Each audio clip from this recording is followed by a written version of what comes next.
Hi, welcome to the N49 market research presentation. Over the past few weeks, we've conducted in-depth market research focused on mainly customer preferences for N49 eyewear, and we'll walk you through our research objectives, methodology, key findings, and the implications for the target market. We'll also share our recommendations based on the data we've collected and analyzed. Our group members are Tiffany, Taurus, Quenny, Amin, and Yuvraj, and myself, Darian. I'd now like to pass it on to my next team member. Let me start by talking about the main problem we found. N49's current packaging is popular with younger people, especially students, but we are not sure if it works well for other age groups. Many people said the design is unique and easy to remember, but their reactions vary by age, gender, and job. We also don't fully know how price, quality, and brand reputation affect buying decisions together with packaging. So our research looks at how the new packaging influences what people think of the brand across different groups. Now, Queenie will explain you about research objectives. So our research objectives, it is to evaluate perceptions of packaging and visual appeal among demographics in comparison to gender and occupation, for example, students versus working professionals. Also, it is to identify the primary factors influencing purchase decisions, such as price, product quality, packaging, and brand reputation, and to examine relative importance across segments.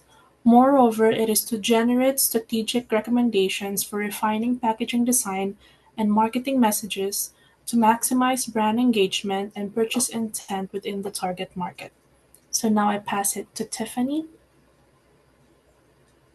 Now, for our research methodology, the first step was the research design. The study used a mixed methods of descriptive and correlational design to examine how the brand's new packaging impacts brand awareness, recognition, and perception. A focus group explored consumer attitudes, followed by an online survey measuring trends and relationships guided by consumer perception theory and brand recognition principles. Our target population consisted of Canadian consumers between the age of 18 to 40 in urban centers.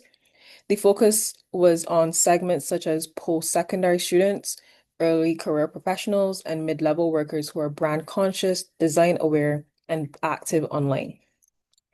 The sampling methods, which was a non-probability convenient sampling, which was used due to our accessibility and time restraints. Sample size, the focus group included 6 participants, all 6 members in this research team, and the online survey was completed by 25 random persons. Well, not random. The data collection methods, which was the focus group, our qualitative phase, a virtual focus group was held via Zoom, and participants were showed the brand's packaging and website before being guided through open-ended questions. The discussion explored brand awareness prior to exposure, initial impressions of packaging aesthetics, perceived quality, trust, and authenticity, importance of packaging versus other purchase factors like price and product quality, as well as concerns regarding the use of AI-generated images on the website. As for the key themes identified from the focus group, this included limited brand awareness, as most participants were unfamiliar with the brand before the session, quality over packaging, the product quality, comfort, and price were prioritized over aesthetic appeal when making purchase decisions, and concerns about authenticity, as we mentioned before, the use of AI-generated website imagery raised doubts about the product's authenticity, with participants referring to realistic photos of actual people wearing the frames. Our online survey, which was our quantitative phase, it was created using Google Forms to measure brand recognition, design preference, professional image perception, and purchase intent. The questionnaire included questions like, well, within the demographics, visual recall and recognition tasks, design evaluation skills, purchase drivers like quality, price, brand name, and reputation, and segment specific questions, student discount likelihood, and the importance of professional image. For our data analysis, the survey responses were processed and analyzed using SPSS. The following tools and visualizations were used: frequency tables and percentage tables for key variables. We also use a number of charts like bar graphs, histograms, pie charts for visual representations. And we use 6 cross tabulations with chi-square tests to identify possible relationships between variables. And our 6 cross tabulations were age by recall, occupation by recognition, gender by design preference, occupation by professional image rating, student status by discount likelihood, worker type by professional image importance. And the chi-square results were interpreted with p-values to assess statistical significance. While most associations were not statistically significant due to the small sample size, descriptive trends provided valuable insights. Now, for ethical considerations, participation was voluntary and anonymous. No personal identification information was collected. Participants were informed of the research purpose before taking part, and the focus groups and survey data were stored securely and used only for academic purposes. Now, finally, for our research limitations, non-probability sampling, participants were selected based on convenience and accessibility, which limits the ability to generalize findings to the wider Canadian population. For sample size, we only surveyed 25 respondents and there were only 6 focus group participants. That statistical power was limited, making it harder to detect significant differences between demographic groups. For self-report bias, responses were based on participants' own perceptions and recollections, which may have been influenced by the desire to give socially acceptable answers or by inaccurate memory even. And lastly, online-only exposure. Participants only viewed the packaging digitally rather than physically, which may have influenced their perception of quality, materials, and overall impact. I will be transferring to Amin. Okay, so let's now take a look at our key research findings aligned with the 3 main objectives of our study. Starting with objective 1, which focused on evaluating perceptions of packaging and visual appeal across demographics. We found that 72% of respondents considered the design helpful for brand recognition, with 40% specifically rating it as moderately unique. While our statistical tests didn't show significant differences by gender or occupation, descriptive trends revealed some insight. Females tended to prefer moderately unique designs, while males leaned more towards extremely unique ones. Interestingly, both students and working professionals gave similarly high ratings for how well the packaging communicated professional image. Moving on to objective 2, which aimed to identify the primary factors influencing purchase decisions. Across the board, product quality was the top driver, making up 23.4% of decision weight. This was followed by price at 18.1%, then brand name at 12.8%, and finally packaging design, which was seen as a supportive but not decisive factor. Regardless of demographic group, quality consistently stood out as the top priority, with only minimal variation between students and professionals. Finally, objective 3 involved using these insights to guide strategy for boosting conversions and sales. Data supports a focus on strategic marketing initiatives that highlights product quality, offers strong value for students, and showcase professional design. Whether it's through calls to action, personalized campaigns, or optimized digital experiences, our goal is to translate these insights into tangible business results for number 49 Eyewear. So moving forward to the next slide, we can see that starting in the top left corner, we analyze the relationship between age group and the likelihood of recalling the number 49 eyewear brand. The results show that individuals aged from 24 to 27 had the highest recall rate, followed closely by 21 to 23 age group. In contrast, those under 21 and over 34 showed much lower levels of recall. This suggests that our current brand presence is resonating most with the 21 to 27 demographic, and that we may need to develop more targeted outreach strategies for both younger and older audiences. Shifting to the top right chart, we examined gender differences in the perceived uniqueness of number 49 packaging. Female respondents were most likely to rate the design as moderately unique, whereas male respondents leaned more toward describing it as extremely unique.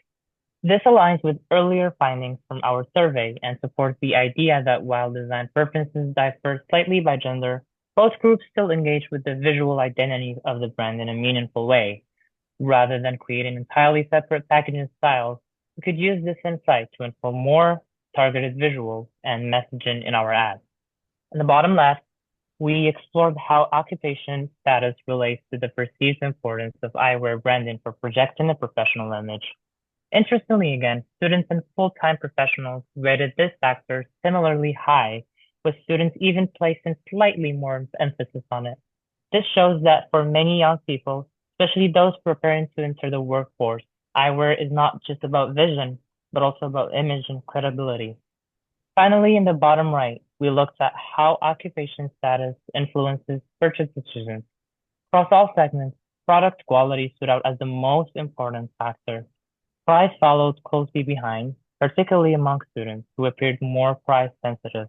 Meanwhile, working professionals gave more weight to the brand's reputation alongside quality.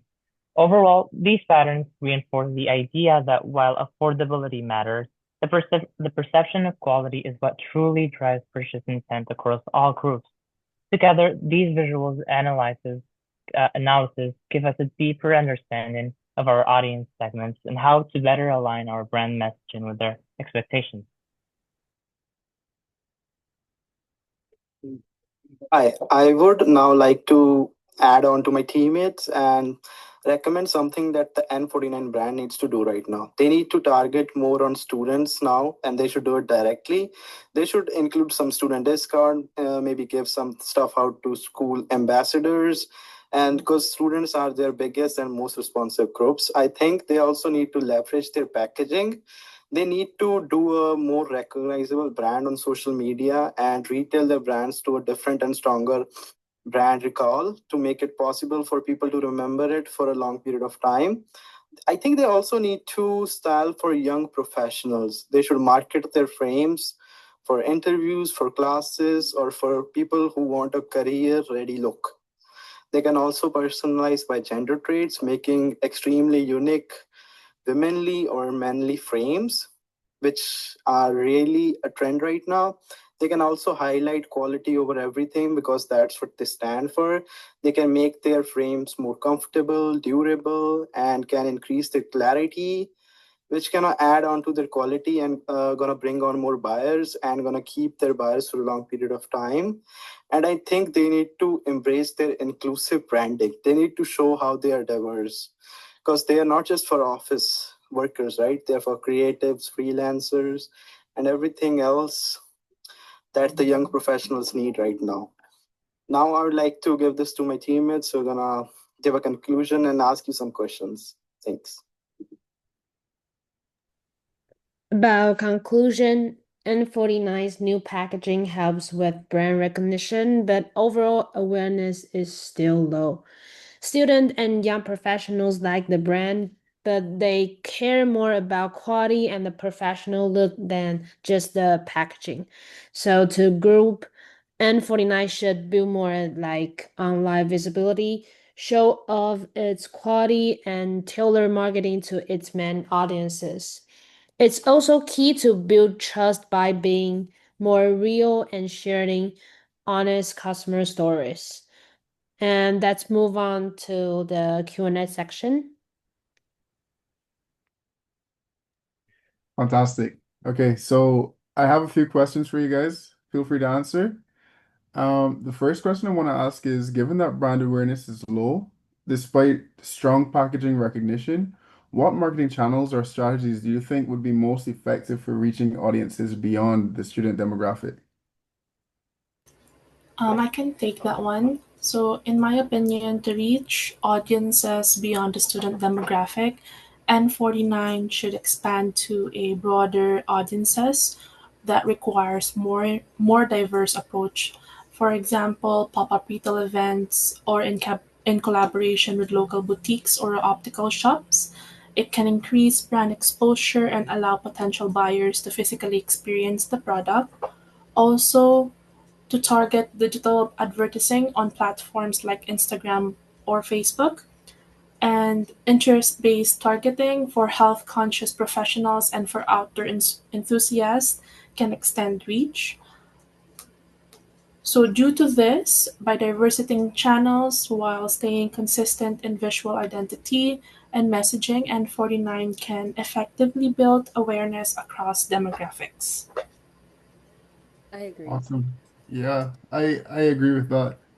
My next question I really want to ask is, since product quality was rated as the most important purchase factor, how do you guys think that N49 can communicate quality more effectively in its marketing while still leveraging packaging as a differentiator? I'll take that one. I guess since product quality is the top purchase driver, the company should focus on its messaging on durability, comfort, and maybe even lens clarity. This can be achieved by sharing authentic customer testimonials, producing videos that highlight craftsmanship, and offering quality guarantee. I would also um recommend them reduce the amount of AI generated content and use actual human images, as well as their packaging should support this narrative. It should reinforce the premium feel while keeping the focus on the product itself. Awesome. Yeah, couldn't agree more. The last question I want to ask, how do you guys think that N49 Eyewear balanced gender-based packaging preferences without fragmenting its brand identity? Should it create separate product lines or adapt marketing messages instead? I can take that one. And I think N49 can show quality by posting videos of how the glasses are made or like sharing customer reviews. They can also add simple labels on the box like strong or high quality. Awesome. Yes, very insightful, guys. Thank you so much. And I just want to say huge thank you to for listening to our presentation. And yeah, thanks from us.